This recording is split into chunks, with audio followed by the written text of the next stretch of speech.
Berwirausaha. Berwirausaha. Berwirausaha. Berwirausaha. Berwirausaha. Berwirausaha. Saya ingin berwirausaha di bidang kriya sebagai ilustrator. Saya ingin berwirausaha di bidang kuliner, yaitu membuka toko kue. Saya ingin berwirausaha di bidang kriya, yaitu bisnis souvenir. Saya ingin berwirausaha di bidang fashion sebagai desainer. Saya ingin berwirausaha di bidang kriya, yaitu membuka bisnis buket dan hampers. Saya ingin berwirausaha di bidang kuliner, yaitu bisnis restoran. Alasan saya memilih menjadi ilustrator karena memang dari kecil saya menyukai menggambar. Saya suka menggambar, melukis di kanvas, di buku gambar. Dengan melukis, saya bisa mengekspresikan atau menceritakan isi hati saya di dalam lukisan yang saya buat. Alasan saya memilih bisnis kue ini yaitu karena saya melihat usaha ini cocok dan sesuai dengan kebutuhan pasar. Bisnis ini tergolong mudah dilakukan dan tidak membutuhkan modal yang besar. Selain itu, bisnis ini mudah dikenal oleh masyarakat dan banyak diminati oleh berbagai kalangan, mulai dari anak-anak, remaja, dan dewasa.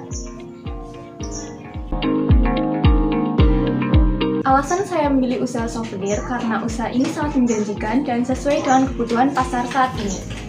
Usaha souvenir juga tak memerlukan banyak modal dan bisa dilakukan dari rumah, sehingga saya tidak memerlukan biaya untuk sewa tempat.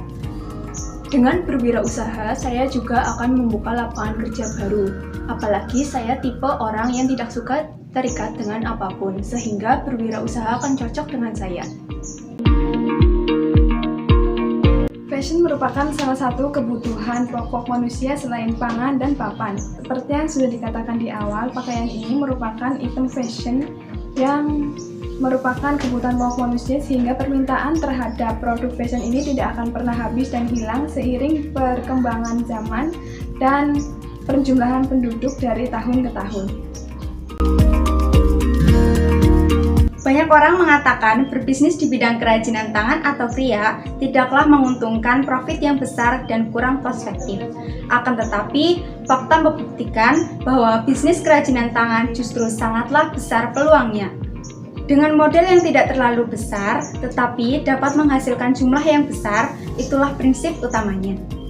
Salah satu hasil kerajinan tangan yaitu buket.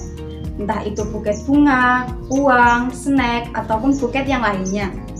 Selain itu, hampers juga merupakan salah satu hasil kerajinan tangan yang tak kalah menariknya. Oleh karena itu, saya memilih di bidang ini karena saya ingin memperluas dunia kriya. Alasan saya ingin membuka bisnis ini karena bisnis kuliner merupakan salah satu jenis usaha yang sangat fleksibel. Dapat dimulai dari skala kecil dan dengan modal terjangkau. Jumlah makanan yang diproduksi juga disesuaikan dengan jumlah modal yang dimiliki. Bisnis kuliner adalah salah satu bisnis yang paling menjanjikan, karena makanan sampai kapanpun akan selalu dibutuhkan. Selain itu, target pasar bisnis makanan sangat luas, karena sampai kapanpun produk ini tidak akan ada matinya. Semakin unik dan enak rasanya, semakin besar pula potensi bisnis kuliner akan sukses. Audio Jungle.